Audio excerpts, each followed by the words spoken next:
Tansay. Today is November 16th, Riel Day. This year, Grand River Métis Council is unable to gather with our family, friends, and community to celebrate. Council has prepared a video of past flag raisings and activities from previous year's Riel Day celebrations. As you view the images, I'll tell you a little bit about Riel. Riel said, "We must cherish our inheritance. We must preserve our nationality for the youth of our future. The story should be written down to pass on." Riel was born in the Red River Settlement on October 22, 1844. This settlement was part of Rupert's Land, or present-day Manitoba. He was educated in Quebec and returned to the West after the passing of his father. While working as a law clerk, he began to understand the concerns of not only the Métis, but also the First Nations and European settlers living in Rupert's Land. The Hudson's Bay Company decided to sell Rupert's Land to the Canadian government. Riel felt it was unjust for the Canadian government to enter the West without considering the rights of the people already living there. He stated, "We may be a small community and a half-breed community at that, but we are men, free and spirited men, and we will not allow even the Dominion of Canada to trample on our rights." The half-breed community he is referring to are the Métis people. Métis form their own communities, develop their own culture and language, a language called Michif. In 1869, the first provisional government of Manitoba was established, with Riel as its president. He successfully negotiated the Manitoba Act in 1870, which was designed to guarantee Métis lands and rights, including an additional 1.4 million acres of land for Métis children. Even though Ontario had no say in the negotiations leading to the Manitoba Act, and whether or not it was illegal, Ontario put a $5,000 bounty on Riel's head in 1870. As a result, Riel exiled himself to the United States. Over the next 10 years, the Métis families of Red River would lose their homes and their lands to incoming settlers. By 1884, settlers were flooding into present-day Saskatchewan.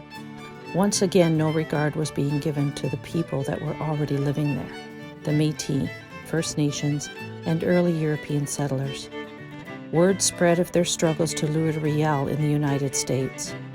Unable to ignore their plight, Riel returned to Canada despite the bounty. Things were different this time. The Canadian government did not send a delegation to negotiate with the provisional government as they had for Manitoba. Instead, they sent a military force. This began the Northwest Rebellion. After losing at the Battle of Boutage, Riel surrendered. He opted for public trial to tell the Métis story. Against his lawyer's wishes, Riel refused to plead insanity during his trial. Pleading insanity may have saved his life, but he knew it would discredit everything the Métis had fought for and died for. The jury found him guilty of high treason, but asked the judge for leniency. The judge sentenced Riel to death by hanging. One of the jurors stated, "Had the government done their duty and redressed the grievances of the half-breeds of Saskatchewan, there would never have been a second Riel rebellion, and consequently, no prisoner to try and condemn." At the end of his trial, Riel addressed the court, expressing his hope for himself and for Canada in the following statements. "I will perhaps one day be acknowledged as more than a leader of the half-breeds, and if I am, I will have an opportunity of being acknowledged as a leader of good in this great country. I am more convinced every day that without a single exception I did right, and I've always believed that. As I've acted honestly, the time will come when the people of Canada will see and acknowledge it." Just before his hanging, Riel said, "In a little while, it will be over. We may fail, but the rights for which we contend will not die. After Riel's hanging, all Métis were labeled as traitors. The army pursued the Métis, hunted the Métis.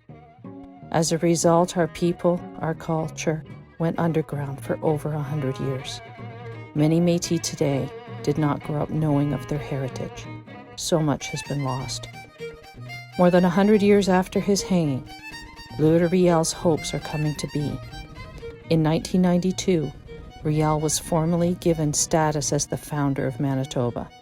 Now a statue of Louis Riel stands outside the Manitoba Legislative Building. In 1998, the Government of Canada issued a statement of reconciliation and referred to, quote, the sad events culminating in the death of the Métis leader, Louis Riel, and the need to find ways of reconciling and reflecting Louis Riel's proper place in Canada's history.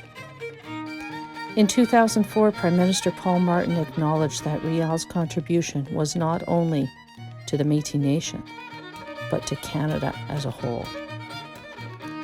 It is said the most important part of a headstone is not the person's date of birth or the date of their death, but the space in between, the dash.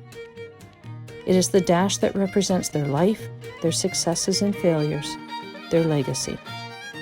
Louis Riel left a legacy not only for the Métis people, but also for everyone. He demonstrated that one person can make a difference. One person can affect change. So 135 years later, we are continuing to pursue Riel's vision. Riel had said it best. Deeds are not accomplished in a few days or in a few hours. A century is only a spoke in the wheel of everlasting time. Merci, thank you, miigwech.